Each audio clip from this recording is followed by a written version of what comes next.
सोचिए अगर कोई आपसे कहे कि आप अपने अपने घर के नियम खुद बनाने के लायक ही नहीं हैं, कि आप इतने नासमझ हैं कि अगर आपको जिम्मेदारी दी गई तो आप सब कुछ मतलब बर्बाद कर देंगे। सुनने में ही बहुत अपमानजनक लगता है। हाँ, 1920 के दशक में अंग्रेजों ने पूरे भारत से ठीक यही बात कही थी। आज हम 1928 की नेहरू रिपोर्ट के बारे में बात करने वाले हैं, जो इसी चुनौती का एक दमदार जवाब थी। बिल्कुल। हमारे पास जो स्रोत हैं वो इस रिपोर्ट का एक गहरा विश्लेषण करते हैं। हमारा मकसद आज ये समझना है कि भारतीयों की संविधान बनाने की ये पहली बड़ी कोशिश क्या थी, इसमें ऐसा क्या था जो आज भी हमारे संविधान में झलकता है, और कैसे कैसे इसने भारत की आज़ादी की लड़ाई का पूरा नक्शा ही बदल दिया। देखिए, एक बात समझनी होगी, नेहरू रिपोर्ट सिर्फ कुछ पन्नों पर लिखी बातें नहीं थी। ये उस दौर का सबसे बड़ा पॉलिटिकल स्टेटमेंट था। ये अंग्रेजों की चुनौती पर भारत का जवाब था कि हाँ, हम अपने नियम खुद बना सकते हैं और शायद आपसे बेहतर बना सकते हैं। अच्छा, ये एक ऐलान था कि भारतीय अब सिर्फ याचना नहीं करेंगे, बल्कि अपनी नियति खुद लिखेंगे। आज की चर्चा में हम इसी ऐतिहासिक दस्तावेज की एक एक परत को खोलेंगे। तो चलिए अब शुरू से शुरू करते हैं। इस रिपोर्ट की जरूरत क्यों पड़ी, मतलब कहानी कहाँ से शुरू होती है? कहानी शुरू होती है 1927 में। ओके। जब ब्रिटिश सरकार ने भारत में संवैधानिक सुधारों का जायजा लेने के लिए साइमन कमीशन भेजा। हाँ, साइमन कमीशन। पर विडंबना देखिए, भारत के भविष्य का फैसला करने वाले इस कमीशन में एक भी भारतीय सदस्य नहीं था। सारे सदस्य अंग्रेज थे। ये तो सरासर मजाक उड़ाने जैसा था। मतलब हमारे ही घर में क्या बदलेगा ये बताने बाहर वाले आएंगे और हमसे पूछा भी नहीं जाएगा। बिल्कुल। तो इसका रिएक्शन क्या हुआ? जैसा होना था वैसा ही हुआ। पूरे देश में गुस्सा भड़क उठा। कांग्रेस, मुस्लिम लीग, मतलब लगभग सभी भारतीय पार्टियों ने एक सुर में इसका बहिष्कार किया। साइमन गो बैक के नारे। हाँ, साइमन गो बैक के नारों से पूरा देश गूंज उठा। और यही कहानी में असली मोड़ आता है। इस विरोध से बौखलाकर उस समय के जो भारत सचिव थे, लॉर्ड बर्कनहेड, उन्होंने भारतीय नेताओं को एक खुली चुनौती दे डाली। और वो चुनौती क्या थी? उन्होंने कहा, और उनके शब्द भारतीय नेताओं के दिलों में चुभ गए, कि भारतीय लोग आपस में इतने बटे हुए हैं कि वो कभी भी एक ऐसा संविधान नहीं बना सकते जो उनके सभी समुदायों को मंजूर हो। अच्छा। ये सिर्फ एक राजनीतिक बयान नहीं था, ये भारत की आत्मा पर एक हमला था। उनका कहना था कि तुम लोग धर्म जाति में इतने उलझे हो कि एक मत हो ही नहीं सकते। वाह, मतलब पहले तो हमारी राय नहीं लेंगे और फिर हमें ही ताना मारेंगे कि हम किसी लायक नहीं हैं। जी। तो भारतीय नेताओं ने इस चुनौती को कैसे लिया? उन्होंने इसे दिल पर ले लिया। इस अपमान का जवाब देने के लिए फरवरी 1928 में दिल्ली में एक सर्वदलीय सम्मेलन और पार्टीज कॉन्फ्रेंस बुलाई गई। ये अपने आप में एक ऐतिहासिक क्षण था। मोतीलाल नेहरू की अध्यक्षता में एक समिति बनाई गई, जिसमें तेज बहादुर सप्रू, सुभाष चंद्र बोस, मतलब अलग अलग विचारधारा के लोग शामिल थे। सबका एक ही मकसद था। सिर्फ एक मकसद था, लॉर्ड बर्कनहेड को गलत साबित करना और भारत के लिए एक संवैधानिक ढांचा तैयार करना। नेहरू रिपोर्ट इसी मेहनत का नतीजा थी। यानी ये सिर्फ एक दस्तावेज तैयार करना नहीं था, ये एक तरह से राजनीतिक विश्वास बनाने की पहले बड़ी भारतीय कोशिश थी, है ना? बिल्कुल। ये दिखाने की कि हम अपने मतभेदों के बावजूद एक साथ आ सकते हैं। बिल्कुल, और यही इसकी सबसे बड़ी शुरुआती सफलता थी। रिपोर्ट लागू हुई या नहीं वो बात की बात है, लेकिन पहली बार भारतीय दल अपने राजनीतिक मतभेदों को किनारे रखकर एक साझा ब्लूप्रिंट बनाने के लिए एक मेज पर बैठे थे। तो इस ब्लूप्रिंट में था क्या? भारत के इस पहले संविधान के मसौदे में भविष्य के भारत की कैसी तस्वीर खींची गई थी? बहुत क्रांतिकारी थी। सबसे पहली और सबसे बड़ी मांग थी डोमिनियन स्टेटस की। Dominion status? इसका मतलब क्या था?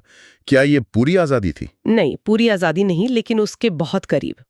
इसका मतलब था कि भारत ब्रिटिश साम्राज्य के भीतर एक स्वशासित देश बन जाएगा। जैसे कनाडा या ऑस्ट्रेलिया? ठीक वैसे ही। मतलब हमारे अपने कानून, हमारी अपनी सरकार, हमारा अपना प्रधानमंत्री होगा, लेकिन देश का मुखिया नाम मात्र के लिए ब्रिटिश क्राउन का प्रतिनिधि होगा।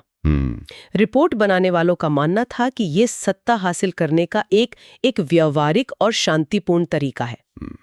लेकिन कांग्रेस के अंदर जो युवा नेता थे, जैसे खुद मोतीलाल नेहरू के बेटे जवाहरलाल नेहरू और सुभाष चंद्र बोस, वो इस आधी अधूरी आजादी से खुश थे क्या? आपका सवाल बिल्कुल सही जगह पर है।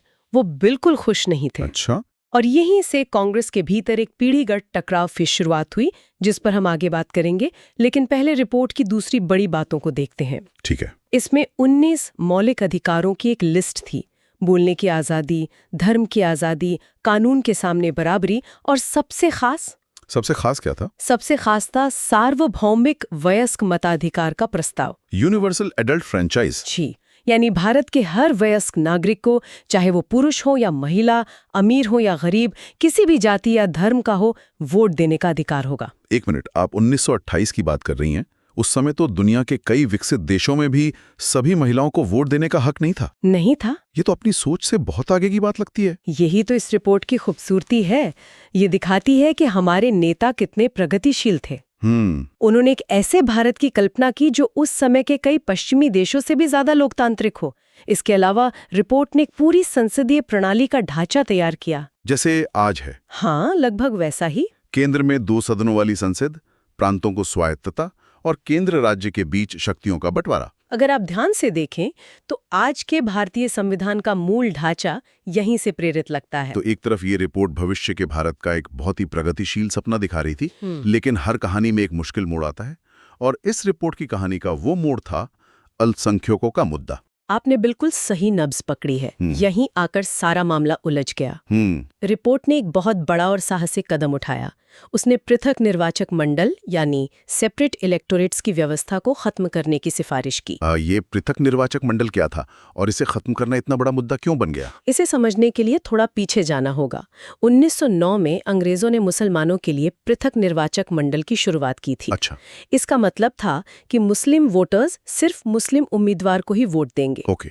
रिपोर्ट बनाने वालों का मानना था कि ये अंग्रेजों की बांटो और राज करो की नीति का सबसे खतरनाक हथियार है। ये तो है। ये भारतीयों को एक राष्ट्र के नागरिक के तौर पर नहीं, बल्कि हिंदू और मुसलमान के तौर पर सोचने पर मजबूर करता है। तो उन्होंने इसका क्या हल सुझाया? उन्होंने संयुक्त निर्वाचक मंडल, जॉइंट इलेक्टोरेट्स का प्रस्ताव रखा, यानी चुनाव में सभी समुदायों के लोग एक साथ वोट डालेंगे। ठीक है। हालांकि उन्होंने ये भी कहा कि जिन प्रांतों में मुसलमान अल्पसंख्यक हैं, वहां उनके लिए सीटें आरक्षित की जा सकती हैं। अच्छा, तो आरक्षण का प्रावधान था? हाँ, लेकिन ये आरक्षण उनकी आबादी के अनुपात में ही होगा, और पंजाब और बंगाल जैसे प्रांतों में जहां उनकी आबादी काफी ज्यादा थी, वहां कोई आरक्षण नहीं होगा। सुनने में तो ये एक तार्किक और राष्ट्रवादी विचार लगता है। एक देश, एक नागरिक, एक वोट। फिर इसका विरोध क्यों हुआ? यहीं पर विश्वास की कमी का सवाल आता है। मुस्लिम लीग के नेताओं, खासकर मोहम्मद अली जिन्ना, ने इसे सिरे से खारिज कर दिया। उनका क्या तर्क था? उनका डर ये था कि संयुक्त चुनाव प्रणाली में भले ही सीट मुस्लिम उम्मीदवार के लिए आरक्षित हो, उसे जीतने के लिए बहुसंख्यक हिंदू समुदाय के वोटों पर निर्भर रहना पड़ेगा। ऐसे में वो उम्मीदवार चुना जाएगा जो मुसलमानों का नहीं, बल्कि बहुसंख्यक समुदाय के हितों का ज्यादा ध्यान रखेगा। उन्हें लगा कि इससे मुसलमानों की राजनीतिक आवाज, पहचान दोनों कमजोर हो जाएगी। और इसी असहमति का नतीजा थी जिन्ना की 14 सूत्रीय मांगे। बिल्कुल। नेहरू रिपोर्ट के जवाब में 1929 में जिन्ना ने अपनी प्रसिद्ध 14 सूत्रीय मांगे पेश की। इसमें उन्होंने पृथक निर्वाचक मंडल को बनाए रखने, केंद्र में मुसलमानों के लिए 1/3 आरक्षण और प्रांतों को और ज्यादा अधिकार देने की मांग की। ये एक ऐसा मोड़ था जहां से कांग्रेस और मुस्लिम लीग के रास्ते लगभग अलग हो गए। ये तो सचमुच एक विडंबना है। मतलब जिस रिपोर्ट का मकसद भारत को एक करना था, वो अनजाने में हिंदू मुस्लिम राजनीतिक विभाजन को और गहरा करने का कारण बन गई। हाँ, यही हुआ। तो इस रिपोर्ट का आज़ादी की लड़ाई पर कुल मिलाकर क्या असर पड़ा? क्या इसे एक सफलता माना जाए या विफलता? इसका असर बहुत मिला-जुला और दिलचस्प है। पहला और सबसे बड़ा असर था एक मनोवैज्ञानिक जीत। लॉर्ड बर्किनहेड को जवाब? हाँ, लॉर्ड बर्किनहेड को जवाब मिल गया था। भारतीयों ने ये साबित कर दिया था कि वे अपना संविधान खुद लिख सकते हैं। इसने भारतीय नेताओं में एक नया आत्मविश्वास भरा। तो इस लिहाज से ये एक बड़ी सफलता थी। लेकिन इसका एक अनपेक्षित परिणाम भी तो निकला, जैसा कि आप पहले इशारा कर रही थी, कांग्रेस के भीतर की बहस। हाँ, और यही इस रिपोर्ट की सबसे बड़ी राजनीतिक विरासत है। रिपोर्ट में डोमिनियन स्टेटस की मांग ने कांग्रेस के युवा खेमे में आग लगा दी। जवाहरलाल नेहरू और सुभाष चंद्र बोस? जी, उन्होंने इसका खुलकर विरोध किया। उनका तर्क था कि अब समझौतों का समय गया। डोमिनियन स्टेटस का मतलब है कि हम अभी भी ब्रिटिश साम्राज्य का हिस्सा बने रहेंगे। हमें ये नहीं चाहिए, हमें चाहिए पूर्ण स्वराज, पूरी आजादी। पूरी आजादी। यानी घर में पिता मोतीलाल नेहरू कह रहे थे कि चलो एक कदम आगे बढ़ते हैं, और बेटा जवाहरलाल कह रहा था कि नहीं, अब तो सीधी छलांग लगानी होगी। आपने इसे बहुत अच्छे से समझाया। ये ठीक यही था। ये एक पीढ़ीगत दरार भी थी। बिल्कुल। एक तरफ मोतीलाल नेहरू और पुरानी पीढ़ी के नेता थे जो इसे एक व्यवहारिक कदम मान रहे थे। दूसरी तरफ युवा पीढ़ी थी जो अब किसी भी तरह के ब्रिटिश नियंत्रण को स्वीकार करने के लिए तैयार नहीं थी। नेहरू रिपोर्ट ने इस अंदरूनी बहस को खुलकर सामने ला दिया। और इस बहस का नतीजा क्या निकला? नतीजा ऐतिहासिक था। युवा नेताओं के दबाव के आगे पुरानी पीढ़ी को झुकना पड़ा। अच्छा। दिसंबर 1929 में लाहौर में कांग्रेस का वार्षिक अधिवेशन हुआ, जिसकी अध्यक्षता खुद जवाहरलाल नेहरू ने की। वहां कांग्रेस ने आधिकारिक तौर पर डोमिनियन स्टेटस की मांग को कूड़ेदान में फेंक दिया और पूर्ण स्वराज को अपना अंतिम लक्ष्य घोषित कर दिया। वाह। और यहीं ये तय हुआ कि अब से हर साल 26 जनवरी को स्वतंत्रता दिवस के रूप में मनाया जाएगा। तो ये कहना गलत नहीं होगा कि जिस दस्तावेज को नरम और समझौतावादी कहकर खारिज किया जा रहा था, उसी ने अनजाने में भारत की सबसे क्रांतिकारी मांग पूर्ण स्वराज को जन्म दे दिया। बिल्कुल। ये इस रिपोर्ट की सबसे बड़ी विडंबना और शायद सबसे बड़ी देन भी है। ये एक ऐसी चिंगारी बन गई जिसकी उम्मीद शायद इसके लिखने वालों को भी नहीं थी। इतना कुछ होने के बावजूद नेहरू रिपोर्ट कभी लागू नहीं हो पाई। ये दस्तावेज इतिहास की किताबों में ही सिमट कर रह गया। ऐसा क्यों हुआ? इसके पीछे एक नहीं बल्कि 3 मुख्य कारण थे। एक तरह से ये एक परफेक्ट स्टॉर्म था। पहला और सबसे स्पष्ट कारण, ब्रिटिश सरकार ने इसे पूरी तरह से नजरअंदाज कर दिया। उनके लिए ये भारतीय नेताओं की एक अकादमिक एक्सरसाइज से ज्यादा कुछ नहीं था। उन्होंने गंभीरता से लिया ही नहीं। बिल्कुल नहीं। दूसरा कारण शायद कांग्रेस के भीतर का मतभेद था, जैसा आपने कहा। हाँ, डोमिनियन बनाम पूर्ण स्वराज। सही। पार्टी खुद इस मुद्दे पे बटी हुई थी।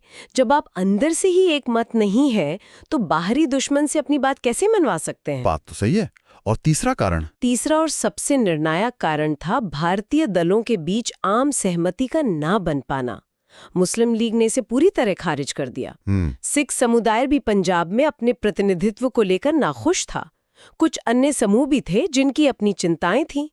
अंत में लॉर्ड बर्किनहेड की चुनौती दुर्भाग्य से एक कड़वे सच की तरह सामने खड़ी थी। भारतीय दल एक साझा दस्तावेज पर एकमत नहीं हो पाए। तो क्या हम इसे एक पूरी तरह से विफल प्रयास माने? नहीं, इसे सिर्फ विफलता कहना इसके साथ अन्याय होगा। अच्छा। इस बार भारत के भविष्य का एक विस्तृत संवैधानिक खाका पेश किया। इसने मौलिक अधिकार, संसदीय प्रणाली, धर्मनिरपेक्षता जैसे विचारों को राष्ट्रीय बहस के केंद्र में ला दिया। और जैसा हमने देखा, इसी ने पूर्ण स्वराज की मांग की जमीन तैयार की। मतलब हमारे संविधान निर्माताओं के लिए एक तरह का पहला ड्राफ्ट था ये। बिल्कुल। उनके सामने नेहरू रिपोर्ट एक शुरुआती मॉडल के तौर पे मौजूद थी। तो अगर हम आज की इस पूरी चर्चा को समेटें तो 1928 की नेहरू रिपोर्ट मोतीलाल नेहरू समिति द्वारा तैयार किया गया भारतीय संविधान का पहला व्यापक मसौदा थी। जी। इसने डोमिनियन स्टेटस, मौलिक अधिकार और एक धर्मनिरपेक्ष संसदीय प्रणाली की वकालत की। लेकिन पृथक निर्वाचक मंडल को खत्म करने के प्रस्ताव पर आम सहमति न बन पाने के कारण ये विवादित हो गई और कभी लागू नहीं हो सकी। बिल्कुल सही। लेकिन इसकी विरासत इसके लागू होने या न होने से कहीं ज्यादा बड़ी है। इसने भारतीय राजनीति की दिशा बदल दी। इसने पूर्ण स्वराज की लड़ाई का मंच तैयार किया और ऐसे कई प्रगतिशील विचार दिए जो 2 दशक बाद आजाद भारत के संविधान की आत्मा बने। यह एक ऐसा प्रयास था जिसका असफल होना भी सफल होने जितना ही महत्वपूर्ण साबित हुआ। ये चर्चा एक अंतिम विचार के साथ छोड़ जाती है। स्रोत बताते हैं कि रिपोर्ट ने पूर्ण स्वराज के बजाय डोमिनियन स्टेटस का प्रस्ताव रखा था, जिसे एक व्यावहारिक कदम माना गया। सोचिए, अगर कांग्रेस के युवा नेताओं ने उस समय पूर्ण स्वराज के लिए दबाव न बनाया होता और पूरा आंदोलन डोमिनियन स्टेटस की मांग पर एकजुट हो जाता तो क्या होता? क्या अंग्रेज मान जाते? क्या एक संयुक्त भारतीय दबाव ब्रिटिश सरकार को 1930 के दशक में ही सत्ता सौंपने पर मजबूर कर देता, जिससे शायद बंटवारे की नौबत ही न आती? या फिर पूर्ण स्वराज की क्रांतिकारी मांग ही वो जरूरी आग थी जिसके बिना आजादी की लौ जल ही नहीं सकती थी? ये सोचने वाली बात है। इस पर विचार करना दिलचस्प है।